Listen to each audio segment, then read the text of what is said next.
우리 하나님 말씀은 갈라디아서 4장을 보겠습니다. 8절에서 11절까지의 말씀입니다. 갈라디아서 4장 8절에서 11절까지를 봅니다.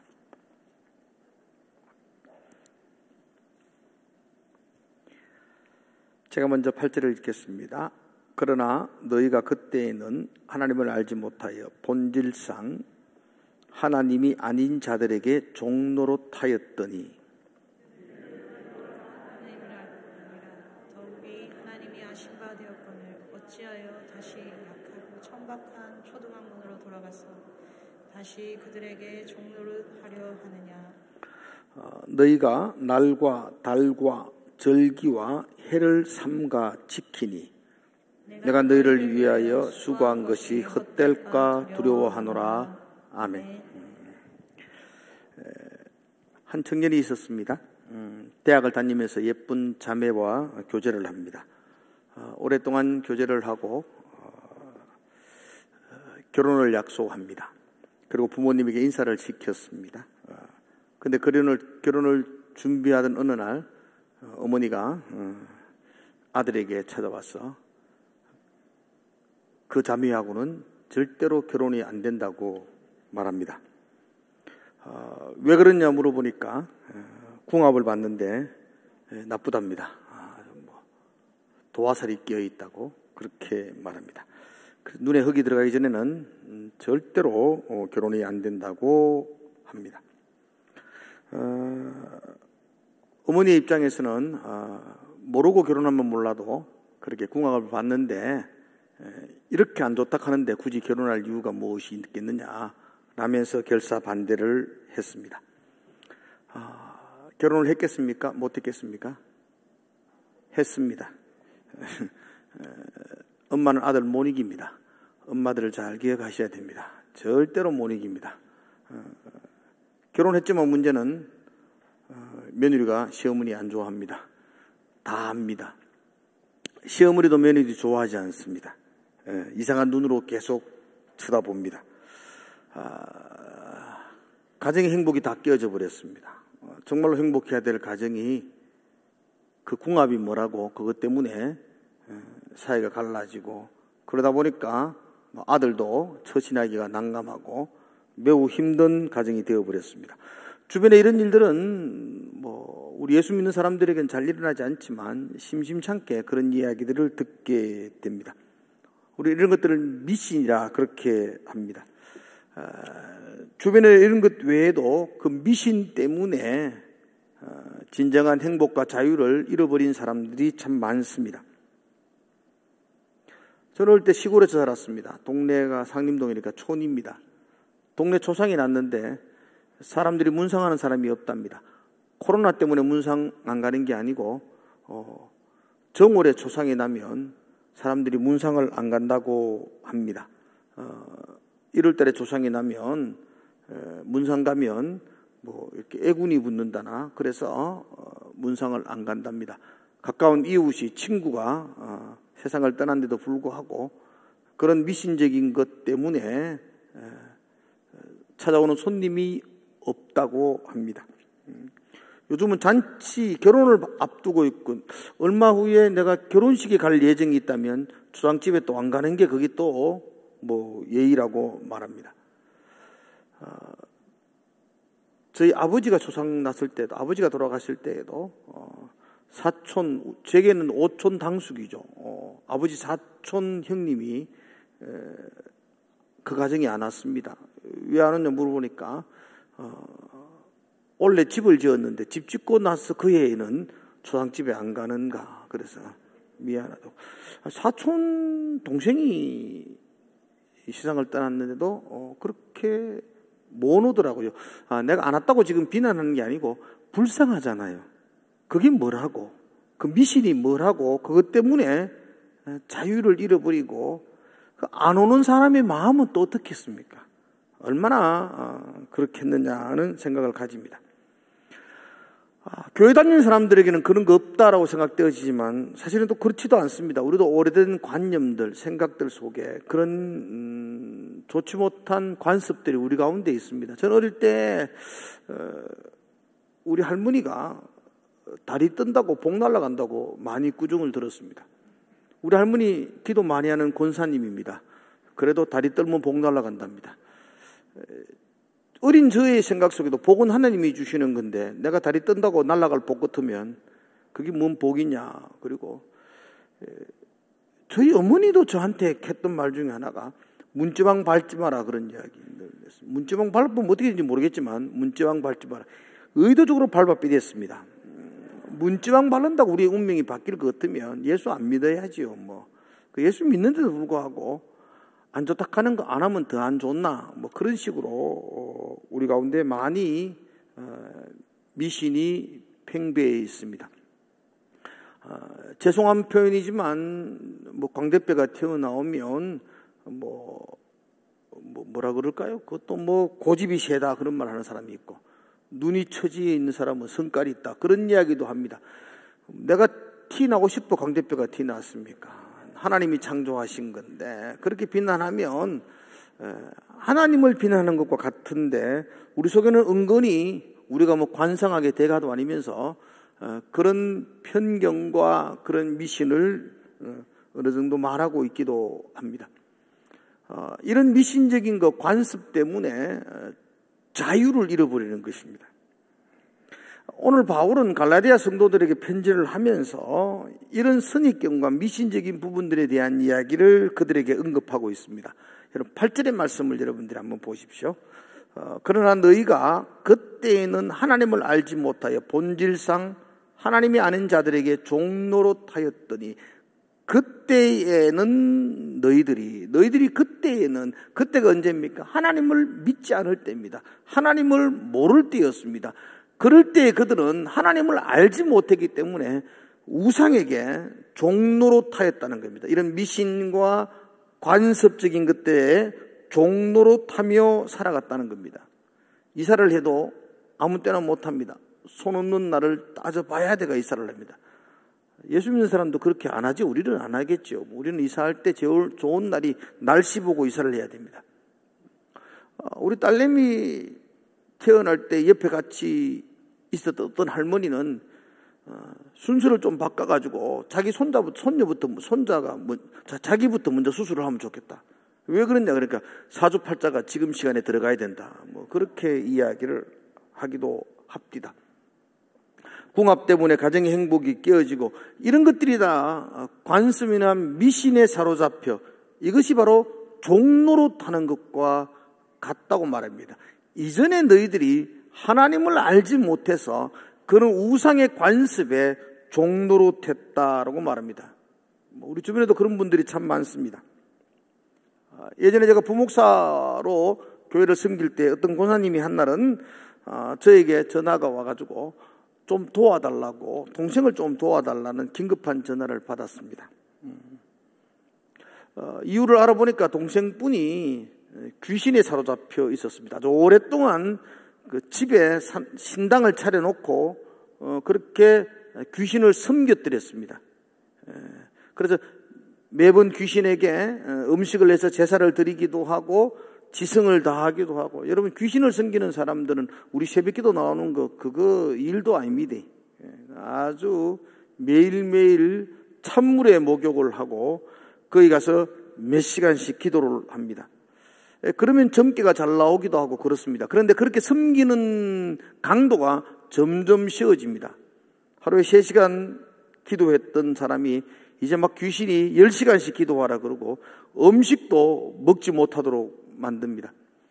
여러분 고행을 통해서 지성을 다하여 귀신을 섬길 때에 그 영험하다는 이야기를 듣습니다. 그래서 처음에는 귀신이 환청으로 고기를 먹지 마라 그래서 고기만 안 먹었는데 그 이후는 생선도 먹지 마라 해서 생선도 못 먹고 이전에 채소도 먹지 마라 하고 밥도 먹지 마라 해서 먹을 것이 아무것도 없습니다. 먹으면 구토가 나고 집에 애군이 있고 몸이 아프고 잠도 못 자게 하고 그래서 이러다가 죽을 것 같아서 언니가 교회 권사니까 언니 집에 도망을 와가지고 살려달라고 제가 가서 그 산당 모시놨던 것 다 치우고 그게 막 수백만 원 들였던 건데 그냥 다 불태워버리고 칼과 그런 것들은 고물상에 다 바꿔버리고 그렇게 해서 딱 치우고 그리고부터 식사도 하시고 그리고 아주 건강하게 교회 생활을 잘 했더랬습니다. 이런 경우는 좀 드물지만 그 우상에게 종로로 타여 자유자의 신분들을 잃어버리고 정말로 비참하게 살아가는 것을 보게 됩니다. 갈라디아 성도들이 예전에 하나님을 알지 못할 때에 이런 미신과 우상에게 종로로 타며 살았다라고 말합니다. 그런데 이제는 하나님을 알므로 말미암아 하나님을 믿음으로 말미암아 자유하게 되었다는 겁니다. 9절에 그렇게 말하죠. 이제는 너희가 하나님을 알 뿐 아니라 더욱이 하나님이 아신 바 되었거늘. 놀라운 감동이죠. 내가 하나님을 아는 것뿐 아니라 하나님이 나를 안다는 것입니다. 그렇죠? 이게 믿음은 아는 것입니다. 믿음은 하나님을 알아가는 것입니다. 하나님을 아는 것, 그게 믿음입니다. 하나님을 알지 못하면 그건 미신이 되어버리고 맙니다. 특별히 여기서 안다라는 말은 단순히 스쳐 지나가면서 골목길에서 만나서 한두 번 인사했다 이런 정도의 표현이 아닙니다. 성경에서 안다라는 말은 굉장히 친밀한 관계, 가족 관계, 아주 깊이 경험하는 관계를 안다 그렇게 표현하고 있습니다. 이것이 바로 믿음이라는 겁니다. 이 믿음이 하나님을 깊이 아는 것이고 하나님을 깊이 체험하는 것이고 하나님이 또한 나를 아신다는 것, 이걸 믿는 것, 이걸 우리는 믿음이라고 말합니다. 우리는 누군가를 찾아가서 인사를 했는데 그분이 저에 대해서 잘 모르면 매우 섭섭하지요. 근데 그럴 때가 참 많습니다. 저는 알아서 인사를 했는데 그분도 아는 체를 하는데 눈빛을 보면 모릅니다. 알잖아요. 모르는데도 아는 체하고 인사하는 것 봅니다. 요즘 제가 그런 경우들이 많습니다. 여러분들이 마스크를 끼고 있으니까 인사를 해도 누군지 모르면서 인사를 할 때가 참 많습니다. 그럴 때에 매우 섭섭할 것입니다. 그런데 하나님이 나를 아신 바 되었다는 겁니다. 60억의 인구 가운데 나를 알고 계신다는 겁니다. 머리털 하나까지 다 세신 바 되신다고 말합니다. 이게 얼마나 감격적이고 이게 얼마나 감사한 일입니까? 단순히 스쳐 지나가며 안다는 게 아니고 가족관계, 친밀하게 안다는 겁니다. 나에 대하여 나를 가족처럼, 그래서 성경은 자녀 삼으셨다, 아들이다 그렇게 표현하고 있습니다. 우리는 본질상 하나님을 알지 못해서 우상의 종로로 타는 성도였는데, 그런데 하나님이 나를 아신 바 되어서 이제 자유자가 되고 하나님과 가족이 되고 하나님의 자녀가 되었다라고 말하고 있습니다. 그러므로 이제 우리는 옛날에 하나님을 알지 못했을 때의 미신과 관습의 종로로 타는 삶이 아니라 이제 하나님의 자녀다운 삶을 살아야만 합니다. 사람들이 왜 부적을 붙이고 사람들이 왜 사주팔자를 보고 연초가 되면 토종비기를 보는가요? 불안하기 때문입니다. 결혼이라는 망망대해로 아들을 떠나보내면서 그래도 궁합이란 거 한번 보고 그 점쟁이가 좋다 하면 그게 얼마나 위로가 되는지 너무 불안하니까 이사 갈 때도 날짜를 받아가 이사를 가고 사주팔자 오늘의 운세도 매일 신문 보면 운세부터 먼저 보고 그게 불안하기 때문에 그런 걸 합니다. 운동선수들은 특별히 징크스들이 굉장히 많습니다. 시합을 얼마나 뛰지 않고 손톱을 깎지 않는다든지 면도를 하지 않는다든지 시합하는 당일날은 아침에 일어나서 양발을 오른쪽 양발부터 먼저 신어야 된다는 거예요. 그리고 시합장으로 갈 때에는 장례차를 꼭 봐야 된다. 그래야 운수가 좋다. 그래서 그 장례차 보려고 온 시내를 돌아다니다가 시합에 늦어서 지는 경우도 있다고 합니다. 왜 그러냐? 불안하기 때문입니다. 불안하기 때문에 미신과 우상의 종로로 타는 것입니다. 그런데 하나님을 알고 하나님이 나를 아신 바 될 때에는 그 천지를 창조하신 그 하나님이 나를 아는데 여전히 불안해하고 있으면 그 믿음 없는 것이죠. 하나님이 나를 안다. 내가 하나님을 알고 나와 하나님이 가족이 되었다. 자녀가 되었다. 그럼 이제 내게는 불안감이 없어야 되기 때문에 그런 미신과 간섭에서 자유하는 삶을 살게 된다는 것입니다. 자, 그런데 9절의 말씀을 여러분들이 한번 보시기 바랍니다. 사도 바울이 이렇게 서론을 전개하고 난 다음에 사도 바울이 갈라디아 성도들이 하고 싶은 말이 9절 하반절에 있습니다. 이제는 너희가 하나님을 알 뿐 아니라, 예전에는 하나님을 몰라서 너희들이 종로로 됐는데 이제는 하나님을 알 뿐 아니라 더욱이 하나님이 아신 바 되었거늘 하나님이 나를 아시는데 어찌하여 다시 악하고 천박한 초등학문으로 돌아가서 다시 그들에게 종로로 타려 하느냐. 하나님을 알았는데, 그죠? 하나님이 나를 아신 바 되었는데, 하나님과 내가 가족이 되었는데, 하나님의 자녀가 되었는데, 다시 미신에게, 우상에게 종로로 됐던 너희들이 하나님을 알고 믿음을 가졌는데, 또다시 초등학문에 종로로 타느냐. 대상만 바뀌었다는 겁니다. 우상에게 종로로 타다가 하나님을 알고 나면 자유자가 되어야 되는데 아들인데, 아들임에도 불구하고 하나님을 알지 못할 때는 우상에게 종로로 됐고 이제는 초등학문에 종로로 타려느냐라고 바울이 한탄을 하고 있습니다. 이 초등학문이 옛날 성경에는 몽학성생 이렇게 번역했죠. 율법입니다. 율법.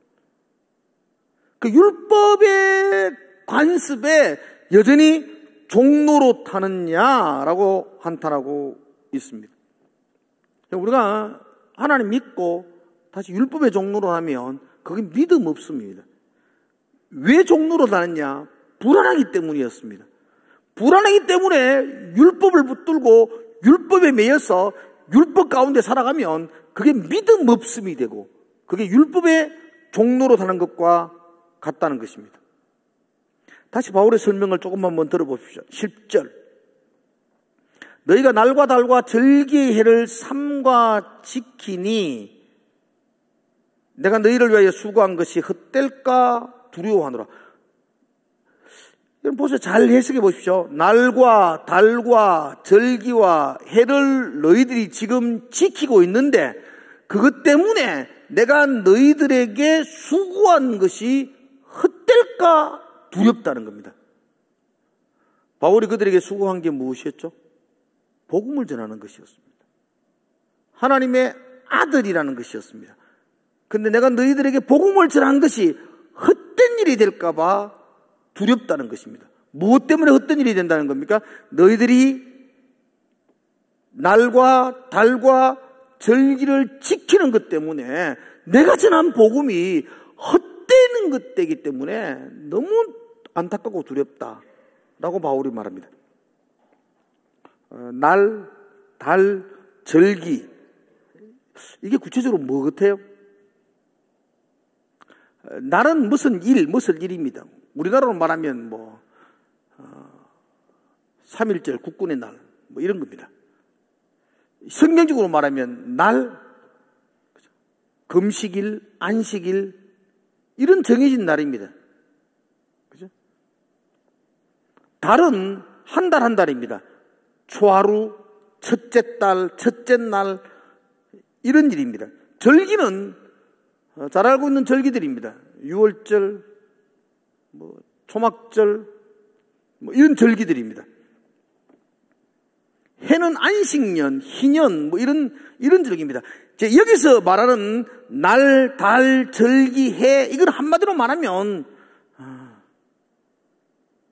요즘으로 말하면 추수감사절, 성탄절 또 주일 예배 뭐 이런 것과 같습니다. 자, 그렇게 놓고 보면 이 본문을 해석하는 게 굉장히 쉽지가 않습니다. 바울이 갈라디아 교인들에게 말합니다. 너희가 이런 날들, 이런 절기들을 지키는 걸 볼 때에 내가 너희들에게 복음 전하는 게 헛되이 될까 두렵다라고 말합니다. 그럼 지금 바울이 갈라디아 성도들에게 날과 달과 절기와 같은 그 예배들을 하라는 겁니까? 하지 말라는 겁니까? 그렇죠? 대답하기 묘하죠. 지금 본문을 보니까 하지 마라 하는 것 같은데, 하지 마라 하면 우리 보고 지금 예배도 드리지 마라, 안식일 예배, 주일날도 예배, 이렇게 되니까 이건 헷갈리는 것 같습니다. 근데 지금 바울은 하라라 하는 거, 하지 마라 하는 거예요, 지금. 하지 말라는 겁니다. 이것 때문에 복음이 헛되이 된다. 너희들이 날과 달과 절기를 지키는 거, 이것 좀 폐해라. 이거 없애라. 이건 복음을 헛되이 하는 거다. 그렇게 말하고 있습니다. 그렇다면 지금 우리가 드리고 있는 뭐 추수감사절 예배, 주일 예배 이런 것들이 그러면 우리 복음을 헛되이 하는 건가? 이거 하지 말아야 되나? 라는 생각을 가지게 됩니다. 여러분 지금 다시 한번 더 바울의 심정을 가지고 이 본문을 보셔야 됩니다. 바울이 지금 하지 마라고 이야기합니다. 하지 마라라고 하는 그건 뭘 하지 마라는 것인가? 그렇게 예배를 하지 마라는 게 아니고요. 예배를 드림으로 스스로 만족을 얻고 위로를 받고 뭐라 그럴까 이거 보고 그렇게 하는 종교적인 행위를 하지 마라는 이런 뜻입니다. 예배는 왜 드려야 되는가? 예배는 하나님이 나를 아신 바 되었다. 내가 하나님의 자녀가 되었다는 그 감동과 감격이 나를 예배자로 인도하는 겁니다. 오늘 예배 안 드리면 길 가다가 하나님께서 벼락을 내게 치지 않을까라는 두려움과 불안함 때문에 예배를 드리면 그건 복음을 폐하는 것과 같다는 것입니다. 추수감사절 됐는데 뭐 현금은 아깝지만 그래도 5분에 한 번 드리고 나면 1년 동안은 좀 다리뼈가 안 자겠나. 그런 마음으로 예배하면 그게 복음을 폐하는 것입니다. 예배가 의무가 되고 예배가 여러분들이 체면치레가 되면 그게 그리스도의 복음을 헛되이 만드는 것과 같다는 겁니다. 여러분들 정도가 되면 예배가 여러분들에게 책임감이나 의무감에 의한 종교적 행위가 아닌 줄로 믿습니다.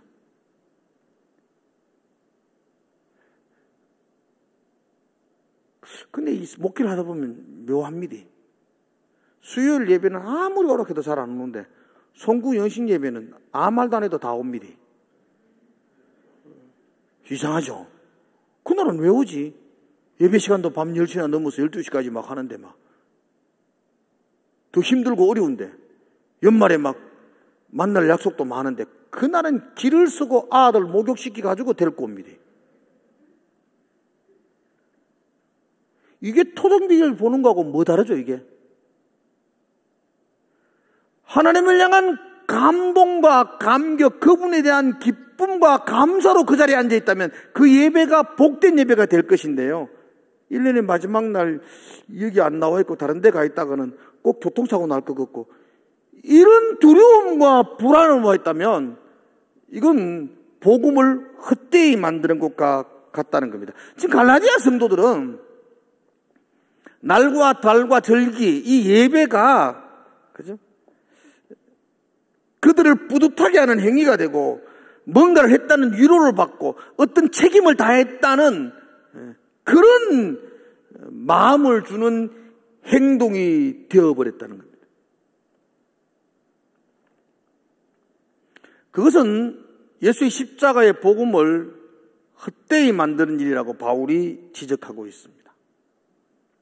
믿음으로 구원받았다는 것에서 만족하지 못하고 율법을 지키고 할례를 행해야만 구원이 완성된다고 생각했던 그들의 마음, 생각을 향하여 너희들이 그렇게 하는 것이 복음을 헛되이 하고 내 수고를 헛되이 만드는 것이었다고 바울이 신랄하게 책망을 하고 있는 것입니다.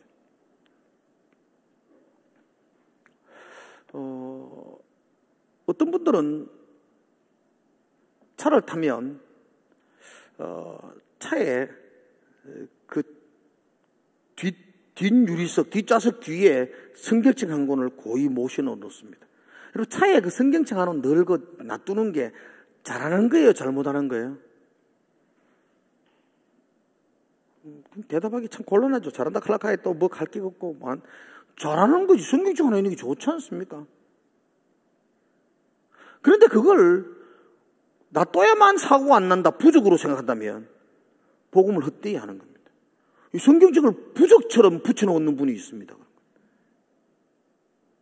제가 군대 갈 때, 요즘도 우리 청년들 군대 갈 때 보면은 군대 가는 청년에게 조그만한 성경책 하나를 줍니다. 저도 군대 갈 때 보니까 우리 청년부가 조그만한 성경책, 포켓 성경이라 그럽니다. 여기 딱 넣으면 딱 들어갑니다. 그 참 포켓 성경에 대한 유명한 예화들도 많습니다. 그죠? 어느 날 총알을 맞았는데, 가슴에 맞았는데 성경책에 맞아가지고 그게 다 살았다는 그런 기가 막힌 예화도 있고, 그래서 저도 군대 가서 한 번도 안 빼고 그 성경책 넣었습니다. 한 번도 안 뺐습니다. 그래서 한 번도 안 읽어봤습니다. 하나님에 대한 믿음이 아니라 두려움 때문에 그거 꽂고 다니면 안전을 지켜줄 거라는 생각, 그건 십자가의 복음을 헛되이 하는 겁니다. 성경책 포켓에 넣고 가지고 다니십시오. 그리고는 기회 있을 때마다 보시면서 주님과 교제하십시오. 그죠? 그게 복음적인 거지 않습니까? 그것이 한낱 부적처럼 달고 다닌다면 그것은 바로 토종비결의 종되었던 사람이 성경책의 종되어 살아가는 것과 다를 바가 없습니다.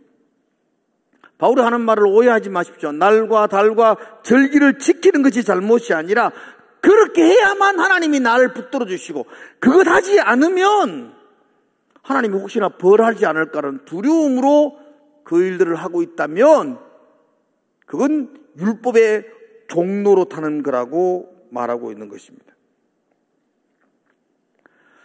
여러분, 내가 신앙생활 하면서 명심해야 될 게 있습니다. 여러분들이 좀 이쁜 짓을 하고, 여러분들이 좀 열심을 내고, 여러분들이 하나님 앞에 정말로 마음을 다하여 헌신을 하면 하나님이 여러분들을 굉장히 잘 봐주시고 예뻐할 거라고 생각한다면 그게 율법, 나의 행위의 종됨입니다. 그래서 기독교의 복음에서 가장 나쁜 말이 지성이면 감천이라는 말입니다. 우상을 섬길 때에는 이 말보다 더 절실한 말이 없습니다. 정성을 다하여 섬겨야 됩니다. 그러면 하늘도 감동을 합니다. 그래서 은혜를 부어준다고 말합니다. 그런데 기독교는 그런 게 아닙니다. 기독교는. 그죠? 여러분, 여러분들의 자녀가 이쁜 짓 해야 자녀인가요? 불효자도 자녀가 아닌가요? 이쁜 짓 하면 좋습니다. 그러나 이쁜 짓 안 해도 내 자녀 아닙니까? 자녀가 부모에 대한 그런 마음을 가지는 것 아니겠습니까? 꼭 서울대 가야만 장한 아들입니까?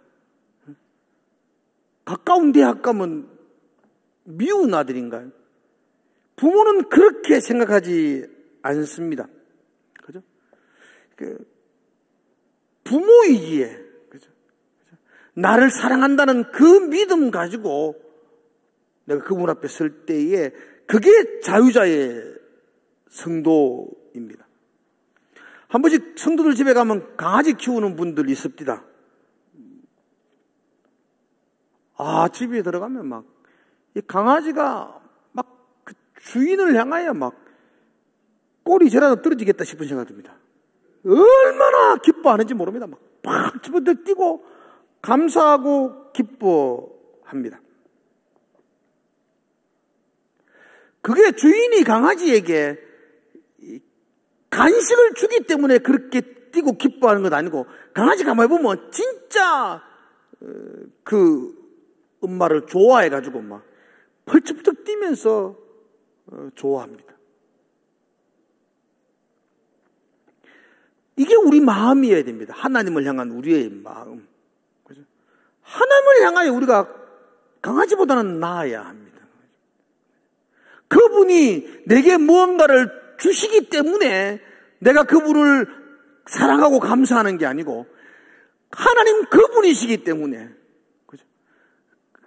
나를 아시는 바 되신 그분이기 때문에, 나를 자녀 삼아 주셨다는 그분이기 때문에 내가 그분을 향하여 기뻐하고 감사하고 그 감격으로 예배하는 것. 내가 이렇게 하나님을 기뻐하지 않고, 내가 이렇게 하나님께 열심히 헌신하지 않고, 내가 하나님께 이렇게 정성을 다해 예배하지 않으면 하나님이 내게 화를 낼 거야. 내가 재앙을 받을 거야. 그 두려움이 있다면 그 우리가 율법의 종로로 타는 것과 같습니다. 하나님께 종로로 타는 겁니다. 여러분들이 하나님의 자녀라는 걸 기억하셔야 됩니다. 아멘이십니까? 하나님이 집의 일꾼들이 아니요, 종들이 아닙니다. 우리 하나님의 자녀입니다. 그죠? 자녀이기에 부모를 기뻐하고, 부모의 주머니에서 나오는 것 때문에 기뻐하는 게 아니고, 내 아버지, 내 어머니, 내 하나님이기 때문에 내가 기뻐하고 감사하고 예배하고, 그게 복음 안에서의 자유자의 삶의 모습입니다. 사랑하는 성도 여러분들, 의무감과 책임감으로 우리가 예배하고 헌신하고 봉사한다면 우리는 다시 우상에게 종되었던 옛날의 삶이 이제 율법의 종이 되는, 다시 종의 자리로 돌아가 버리고 마는 것입니다. 하나님에 대한 감격, 그분이 나를 아신 바 되었다는 것, 그 기쁨으로 우리가 예배하고, 하나님을 더 깊이 아는 것으로, 그 믿음으로 주님 앞에 나아갈 때에 우리가 복음의 자유자가 되는 것입니다. 그러므로 믿음은 아는 것입니다. 믿음은 하나님을 깊이 아는 것입니다. 나와 하나님의 사이가 종과 일꾼의 사이가 아니고, 주인과 상전의 사이가 아니고, 나와 하나님의 사이가 가족이라는 것, 내가 자녀라는 것, 내가 아들이라는 것. 그러므로 다시는 종로로 사지 말아야 됩니다.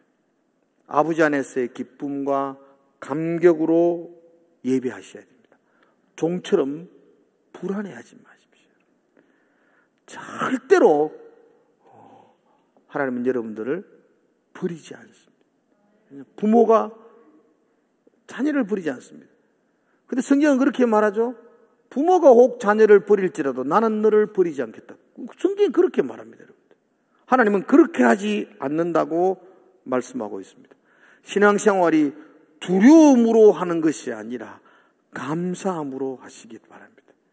예배가 여러분들의 의무나 두려움이 아니라 감격과 기쁨이 되기를 축복합니다. 그래서 그 시간마다 예배를 통해서 하나님을 더 깊이 알아가고 하나님과 더 교제하고 그 사랑 가운데에 자유자의 그 아들의 삶을 살아가시기를 주의 이름으로 축복을 드립니다. 기도하겠습니다. 하나님 사랑합니다. 우리 온 마음을 다해 사랑합니다. 다시는 율법의 종처럼, 그런 일꾼처럼 그렇게 살지 않게 하여 주시고 하나님의 자녀다운 삶, 자녀처럼 살아갈 수 있게 하여 주시고 그 사랑과 그 감격으로 하나님께 예배하는 우리의 삶이 되게 하여 주시옵소서. 예수님 이름으로 기도드리옵나이다.